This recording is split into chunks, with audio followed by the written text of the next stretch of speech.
The all SEC choices are out, and like the Alabama football team, maybe a couple of them were disrespected.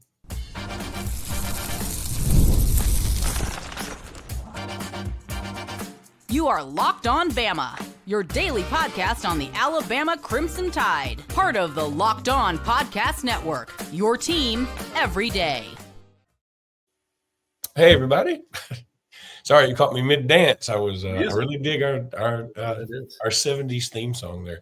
Hey, everybody. Welcome back into Locked On Bama. Luke Robinson with the HSA Radio Network. That's me. Bama Online's Jimmy Stein. That's him. This episode is brought to you by FanDuel. I'll tell you about FanDuel in a little bit.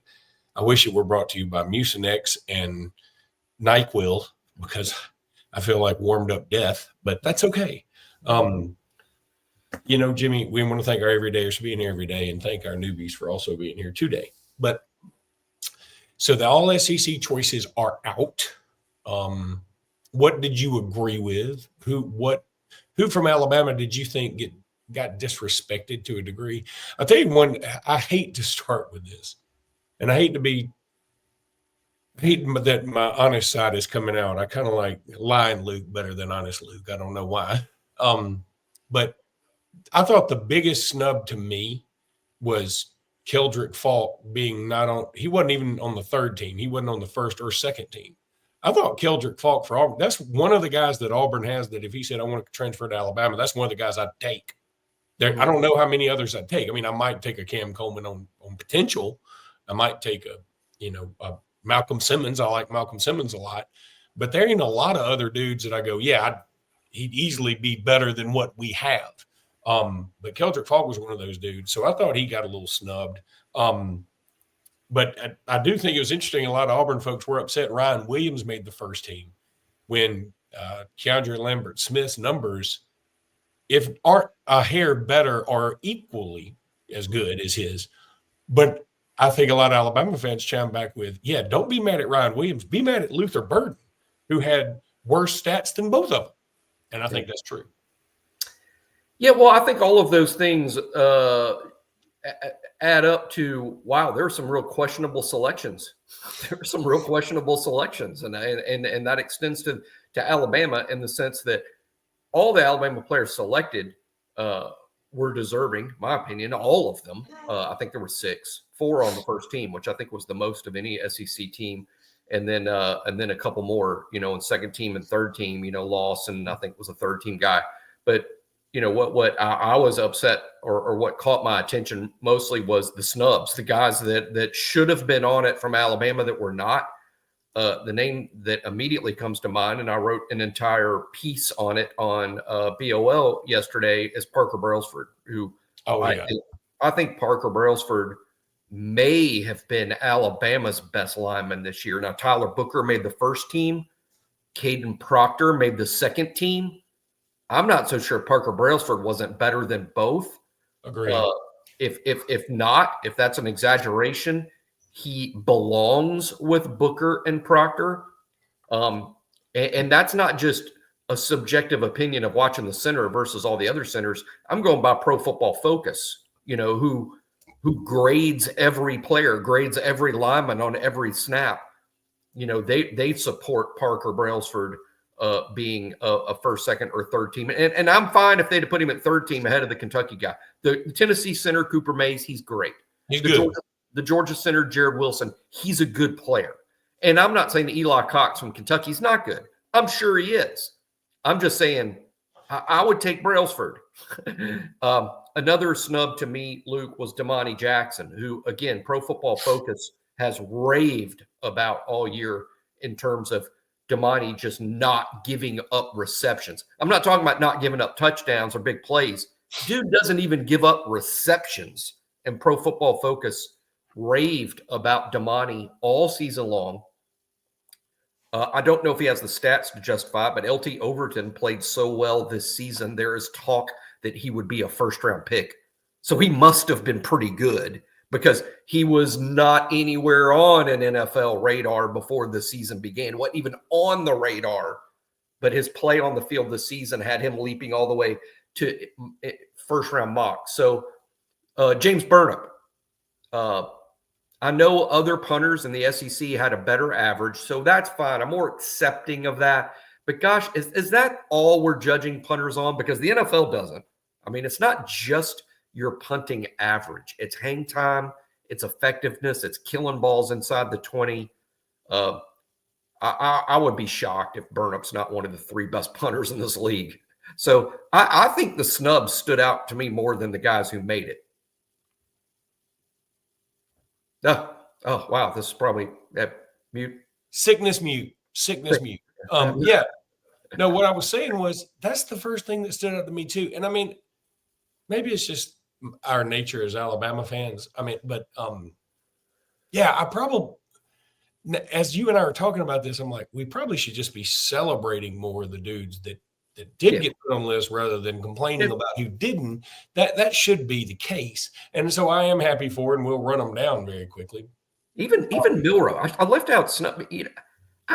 I get that Milroe maybe for people that didn't have an all-stars.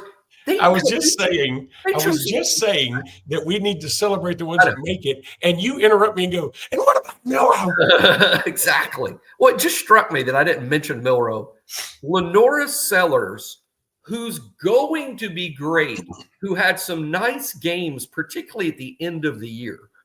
Just look at the stats. Lenora Sellers did not outperform Jalen Milroe from game 1 through game 12. I agree Sellers ended the year pretty good. Yeah. Maybe his last 2 or 3 games were better than Milroe's last 2 or 3 games if you throw that Oklahoma game in.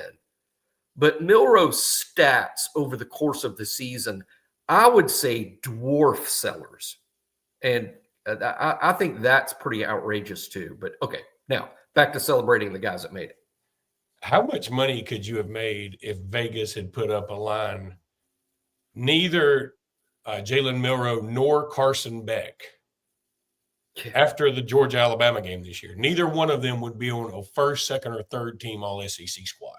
Outrageous. Because after that game, Jalen Milroe was number 1 in the Heisman. Yep. And Carson Beck was probably top 5. I mean, because he had a nice little comeback. Yeah, it's just wild how this season turned on its head. Yeah, no, that's totally true. And even in the grand scheme, you'd told Alabama fans celebrating in the aftermath of that win over Georgia. By the way, you're not even going to make the playoff.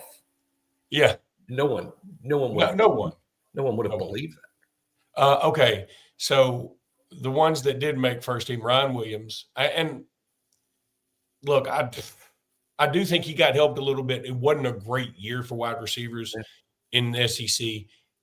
Yeah, I wouldn't trade him for a soul probably on earth, but he's amazing. He's going to get better, and his play did drop off a little bit towards the end. I am totally thinking it's justified for him to be on the first team. No problem with that at all. And I'm happy for him. Justified first team, but okay, bump him down to the second team. He's 17 years old. That's still pretty good. But again, if you're going to bump down either he or Luther Burden, you're going to bump down the one with less stats and who didn't play as tough a schedule. And Luther Burden also didn't have a Ryan Williams moment. Ryan Williams' moment against Georgia is still one of the best moments in all of college football this year. I mean, Burden should be, in my opinion, even with his disappointing disappointing junior year. I think Burden's a first-round pick. I mean, I would draft him on my NFL team for sure. I think he's great. I think he was just sort of handicapped a little by the Brady Cook injury situation. Yeah, and the constant triple teams he gets. And I think sometimes it's a little hard to perform maybe when you're on the doorstep of the NFL like Luther was. But I agree with you, Luke. I mean, this has to be based on what happened on the field in 2024. Yep. And Burden probably should not have been first, second, or third team, to be honest. Okay, so then Tyler Booker obviously makes it. I think that was a no-brainer. Congratulations to him. Jahad Campbell makes it first team. I think that is a no-brainer. Congratulations to him. Malachi Moore. I think he easily – I think he's one that, yes, I would put him on there. I could see if you wanted to argue his being second team. But I would have him my first team, and congratulations to him. Then just scrolling down the list a little more, Caden Proctor at second team, I think that is very fair. That's where he should be. If they had put him on first team, even I would be like, that's probably a little high. Yeah, I get that. Caden was much improved over his freshman year and was a quality left tackle in this league. He still can be a better player than he's shown, and I think he will next season. I think next season is the real breakout year for Caden Proctor when he lives up to all of the immense hype all at once. I think he does that next fall. Deontay Lawson at third team, excuse me, I wonder if he's hurt by his injury in the Oklahoma game. Number one, I don't know if he would have changed the score at all, but I think Alabama could have done a lot better with him in it.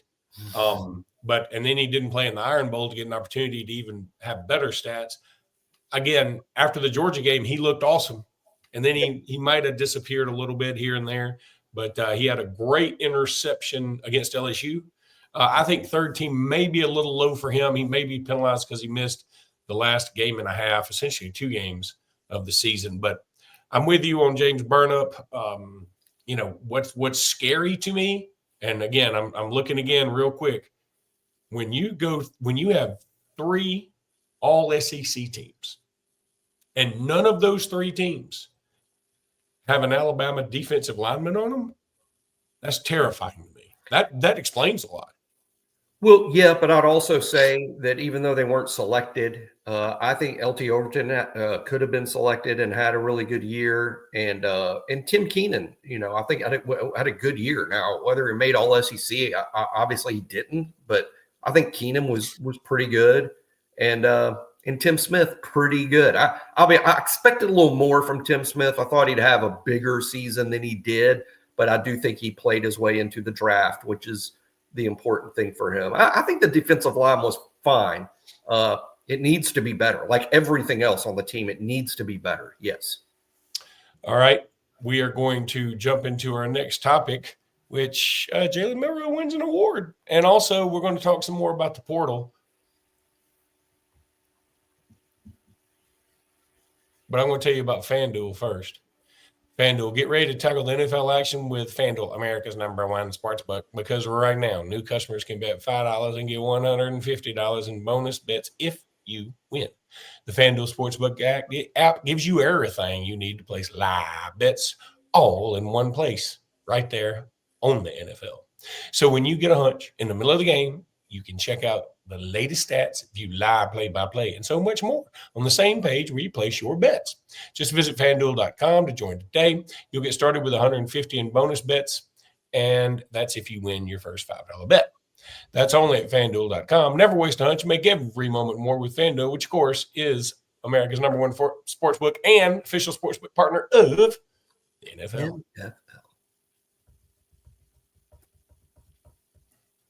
Okay, so for all the arrows fired in his direction, once again, Jalen Milroe comes out with a nice coveted award. Jimmy, tell us what it was. Tell us what he won, Jimmy. Yeah, he won the William Campbell Award, which is presented annually, has been for years to the nation's best student scholar athlete. So what they're taking into account is who's a really good player, who does a lot of things from a community and leadership standpoint, who's also a really good student. All of those things count.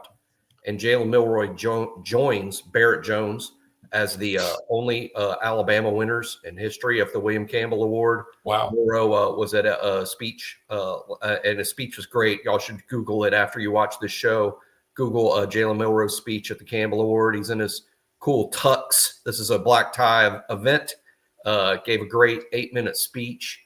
What an incredible ambassador for Alabama. He couldn't have spoke any more highly of Alabama. I love in his speech how he really complimented or gave a lot of credit in his career to Coach Saban and also Coach DeBoer and Greg Byrne and the University of Alabama as a whole. So Jalen's speech was great. This is an extremely prestigious award that I know the university is really proud of because, again, it takes into account things not just on the football field. Now, you do have to be a good player. They don't just find, hey, who's playing college sports who has a 4.0 in physics. It's not that. A horrible person.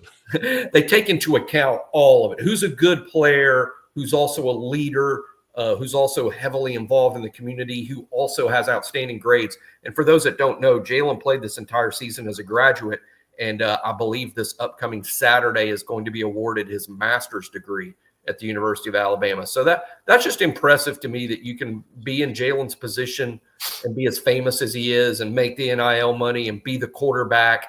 And he also put so much time into the academic part that he graduated both with an undergraduate degree and a master's degree in 4 years. He could come back for a fifth year. I don't believe he is, but he could come back for a fifth year and add a second master's. I mean, he's an academic achiever. And man, what a great ambassador for Alabama. No doubt about it. Yeah, and kudos to him. And again, say what you want to. You and I have been saying this all along. Some people are very, very harsh on him, just can't stand him for whatever reason. Some people just laud him with praise all the time. We said, whatever you think of him, he's a good ambassador for the University of Alabama, and that means a lot. Okay, so let's talk about transfer portal news. Mm-hmm. Anything out there, Jimmy? Anybody else hit the portal? Anybody else hit the portal from Bama or that Bama may be looking at? No, in terms of Alabama players entering the portal, Alabama's at 10 total. Now, that includes guys that entered the portal during the season or announced their intention to enter the portal during the season, like Jaheim Otis, Keanu Coote. But it's up to 10. Here's my thing about that, and I don't understand, in terms of like I get asked, hey, who else is going in the portal? I don't understand why they're not already in the portal. Now, this does happen.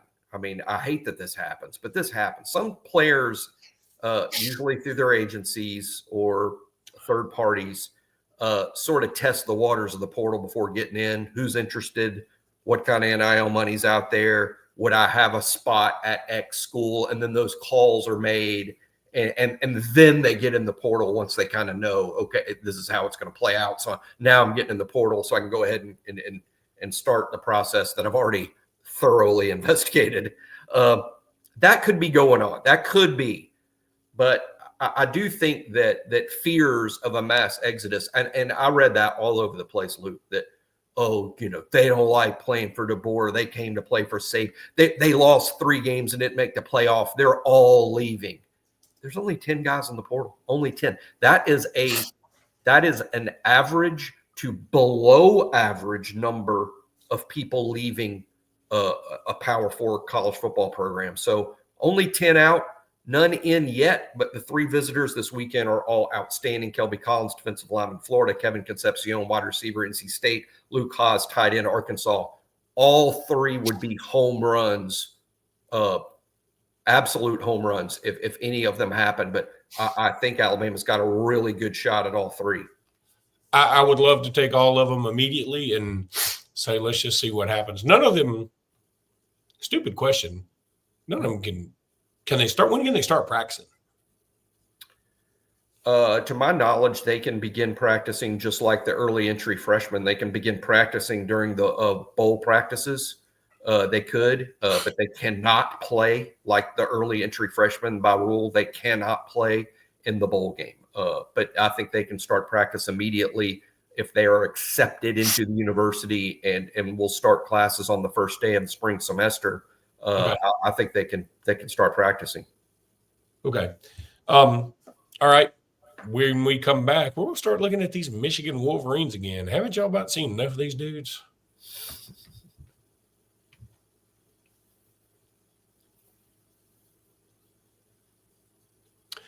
Okay, so Bama's going to be playing Michigan. And this game is better than you think. We haven't really had time to even talk about some of these SEC matchups. There's some interesting ones, like LSU Baylor is interesting because, first of all, you don't know what to expect out of LSU ever. But secondly, Baylor is going to open in Waco against Auburn next year.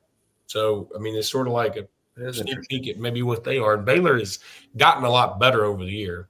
Yeah, I mean, they're dangerous. That'll be. We'll talk about that Auburn Baylor game, I'm sure, all summer. Cal beat Auburn this year, and I would say Baylor, certainly the equal of They're Cal. Better than Cal. Probably better than Cal. Aranda went into this year on the hot seat, sort of won his way off the hot seat, won another year. Great defensive mind. They have some dudes. I hope LSU. I think LSU, Luke, is one of these SEC teams that's really good. that wasn't really in the playoff mix at the end, so people don't talk about them. And I guess they finished something like 7-5. They're a good team. That they've got dudes, and let me tell you, there are teams in this playoff that would go to Baton Rouge and lose. I'm 100% convinced of that. Multiple teams in this playoff would not beat LSU and Baton Rouge. Agreed. So it's going to make me mad if LSU plays Baylor and doesn't give a crap and plays terrible and have all these opt-outs and they play bad and it's a close game or they lose to Baylor. That's going to get me upset because LSU needs to prove to everybody that they're really good. I think they are. I think Brian Kelly needs this. There's no doubt. But, my point was we haven't really talked about any of the SEC bowl games yet, and there's some fun ones. I mean, Ole Miss and Duke, even though Malik Murphy's leaving Duke, I mean, it still could be. Is he going to go to Auburn, you think? Huh? Is he going to go to Auburn, you think, or Miami? I think he's going to end up going to Auburn. And Malik? I can tell you, I've talked to some Auburn folks, and they were telling me, hey, we're about to throw down the bag for a quarterback. And look, I'm not saying Malik Murphy's not good, but I think he's good. I wouldn't consider him throw down a bag worthy. Well, I mean, it's just he's a quarterback in the portal, so those are all bags. But I think Malik Murphy's good. I mean, I like him. I like him when he was at Texas, and then he goes to Duke, and they won a lot of games, overachieving, over expectations, and I attribute a lot of that to Malik Murphy. He would be Auburn's best quarterback, certainly since Bo Nix. And that's Auburn never world's tallest midget category. Yeah, and Auburn never really got true benefit of Bo Nix because by the time Bo was an upperclassman playing his best football, he had long been gone. Auburn only got Bo when he was a young player still developing and learning to play. So Malik would be Auburn's best quarterback in a long time, I think. And heck, as an Alabama fan, I hope they get somebody else. I was cool with them just landing this Ashton Daniels guy from Stanford. They'll get him too. I'll say, okay, that's fine. Good, that's a good one. That's fine. And I know we're supposed to be talking about Michigan, but it is funny that like they're going to go out. They're sending some quarterbacks packing, and they're going to go out and get this Ashton Daniels from Stanford. He's probably not as good as Peyton Thorne. Let's be honest. He's whatever. He's a starter at a Power 4 school, so I guess that counts for something. But so was Peyton Thorne for everybody killing him. I agree. And then they're going to get Malik Murphy, who is again a starter at Duke, and I watched Duke play some this year. He was good. Was there ever a jaw dropping moment? There wasn't. I mean, he's okay. But you're right. Quarterbacks are taking advantage of.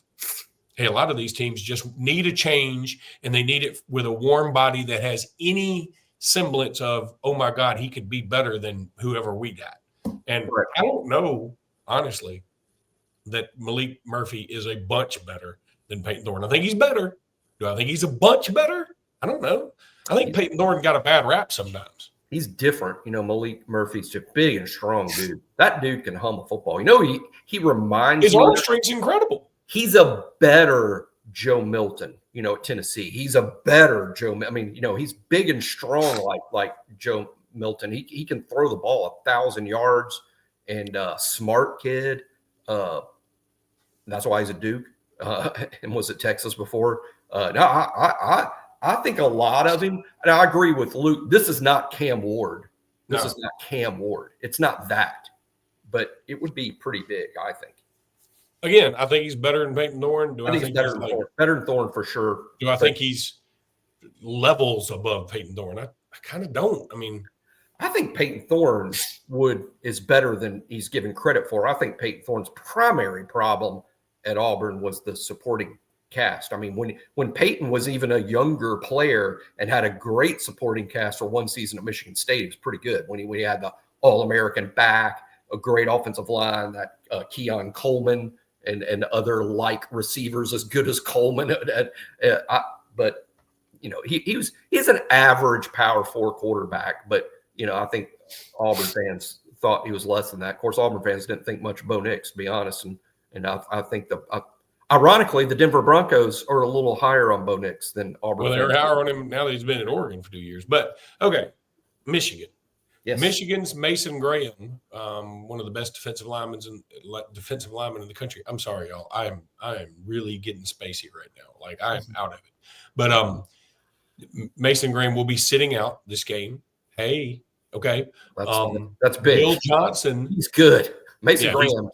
He's ridiculously good. Will Johnson, my guess is he'll be out this game. I can't see why in the world he would want to play. I think he's still dealing with an injury, and I don't know that it does him any good at all.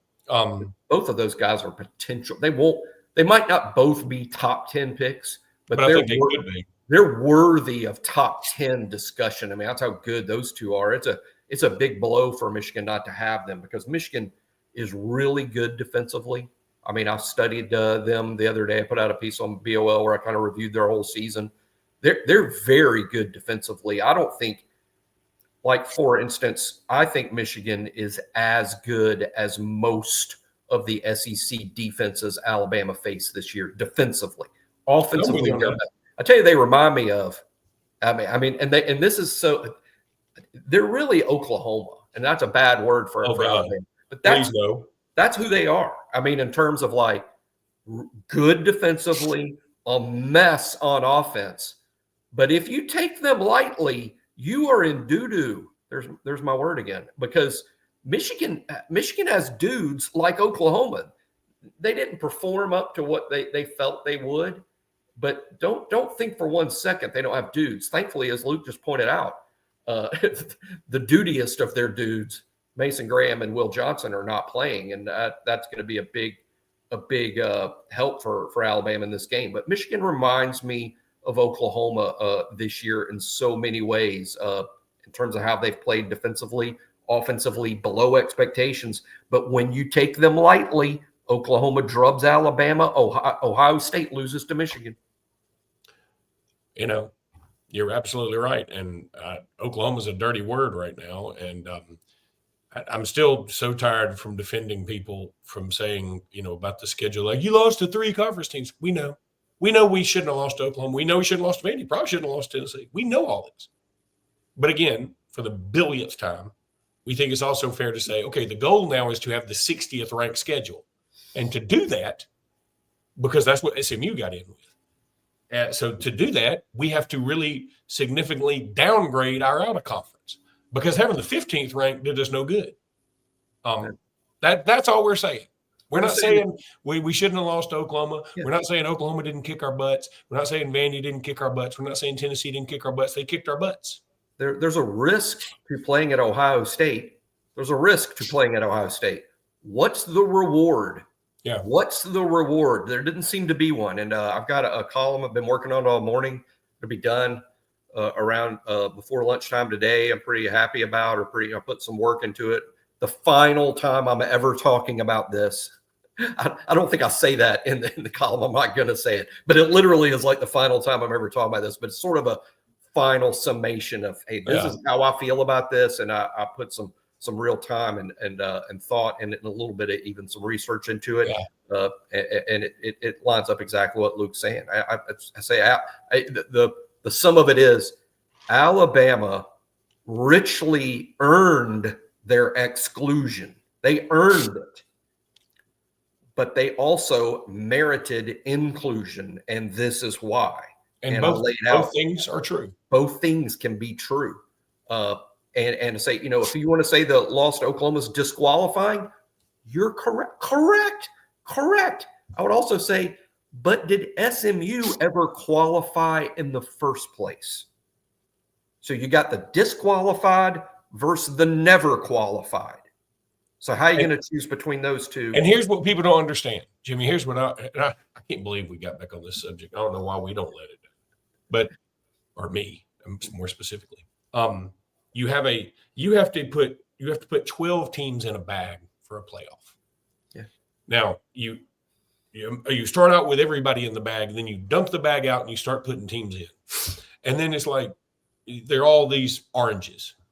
And you've got 6 teams in, you're like, I got 6 good oranges in here, and then I got some oranges with bruises. I got one that's busted open. One's got some kind of funky animal coming out of it. I got one that's, leaking orange juice all over the rest of them. One of them's quarterbacked by Jalen Milroe. What am I supposed to do here? And So you start picking out the best of the worst. And, you put in Indiana, even though you're like, this orange, it looks so good on the outside, but on the inside, there's nothing there because we don't know anything about this orange. And then you get to, I don't know, a Clemson, you're like, my farmer told me I have to put this orange in there. I don't want to. This orange shouldn't be in there. This orange has no business being in this bag, but I got to put it in there. You're making me put it in there. So then you're down to what's left, and you're like, whew, I guess I either get to pick the one orange I know nothing about, or the orange I know is probably going to be pretty good, but it's got some faults too. And, I don't know. Why am I talking about oranges? Do I need some vitamin C or something? Any of that makes sense?